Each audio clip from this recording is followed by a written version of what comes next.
Hello दोस्तों, आज हम बात करेंगे 1999 में रिलीज़ हुई मूवी फाइट क्लब के बारे में, जिसे डायरेक्ट किया है डेविड फिंचर ने और इसमें लीड रोल प्ले किया है ब्रैड पीट, एडवर्ड नॉर्टन और हेलेना कार्टर ने। ये कहानी नरेटर की है जो हम सबको रिफ्लेक्ट करता है। वह एक नॉर्मल जॉब करता है और उसे इंसोम्निया की बीमारी होती है जिससे वह कई दिनों तक सो नहीं पाता। इसी दौरान वह एक डॉक्टर से मिलता है और डॉक्टर को अपनी तकलीफ़ बताता है। डॉक्टर से वह कहता है कि उसे दवाई दी जाए जिससे कि वो शांति से सो सके, लेकिन डॉक्टर उसे दवा देने से मना कर देता है। नरेटर उससे कहता है कि उसकी तकलीफ़ बढ़ती जा रही है, तो डॉक्टर उसे कहता है कि अगर तुम्हें तकलीफ़ देखनी है तो सेंट मेथड चर्च जाओ, जहाँ कैंसर पेशेंट एक दूसरे को अपनी तकलीफ़ बताते हैं, तब तुम्हें पता चलेगा कि तकलीफ़ किसे कहते हैं। वह वही करता है और सेंट मेथड चर्च जाता है और वहाँ एक कैंसर पेशेंट एक दूसरे को अपनी तकलीफ़ बता रहे होते हैं और उसी दौरान वो एक गले मिलने का प्रोसेस होता है और वो एक दूसरे के गले मिलकर रोते हैं। इसी दौरान फिर नरेटर एक गले मिलता है तो वह रोने लगता है और उसे सुकून मिलता है जिससे उसे नींद आनी फिर शुरू हो जाती है।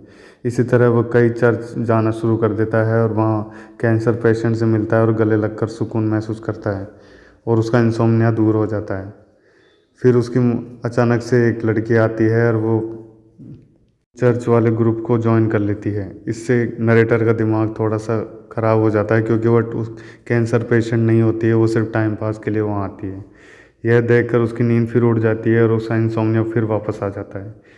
इसी दौरान ऑफिस के काम से उसे कहीं जाना होता है। फ्लाइट के दौरान उसकी मुलाकात होती है टाइलर डर्डन नाम के एक इंसान से, जो एक सोप कंपनी चलाता है। टायलर बहुत ही सिंपल आदमी है, वो बिल्कुल भी सोशल नहीं है, लोगों से मिलता नहीं है, इलेक्ट्रॉनिक चीज़ें उपयोग नहीं करता है।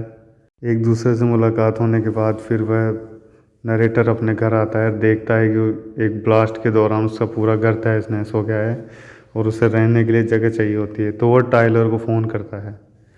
टायलर उसे अपने घर बुलाता है और वो एक साथ रहना शुरू कर देते हैं। इसी दौरान वो क्लब जाते हैं और एक ड्रिंक लेते हैं।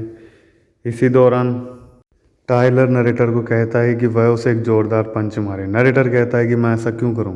टायलर कहता है कि मुझे पता नहीं, मुझे आज तक किसी ने पंच नहीं किया है, तो मुझे पता चलना, मैं चाहता हूं कि मैं महसूस करूं कि दर्द किसे कहते हैं। नरेटर ऐसा ही करता है, वह उसे ज़ोर की मारता है। फिर वो ड्रिंक लेते हैं और घर चले जाते हैं। फिर वो रोज़ ऐसा ही करना शुरू करते हैं और एक दूसरे को क्लब के बाहर फाइट करते हैं। तो और लोग भी उसे उन्हें देखते हैं। फिर वो एक ग्रुप बना लेते हैं जिसका नाम वो रखते हैं फाइट क्लब, और उस फाइट क्लब को बहुत सारे लोग ज्वाइन कर लेते हैं। वहाँ एक दूसरे को मारते हैं और सुकून प्राप्त करते हैं दूसरे को मारकर। धीरे धीरे हम देखते हैं कि टाइलर बहुत सारी ऐसी चीज़ें करता है जो नरेटर को पसंद नहीं आती है।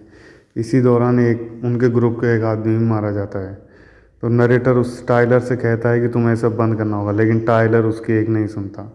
फिर नरेटर उसको बंद उन चीज़ों को बंद करने के लिए लोगों से मिलता है। लोगों को उन ग्रुप के लोगों से कहता है कि तुम्हें सब बंद करना होगा, लेकिन कोई उसकी बात नहीं मानता और लोग उसे टाइलर मिस्टर डर्डन के नाम से बोलते हैं।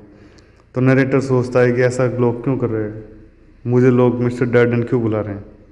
यही इस फिल्म का टॉपिक है, यही इस फिल्म का थ्रिलर है। आपको इसके लिए मूवी देखनी ही होगी।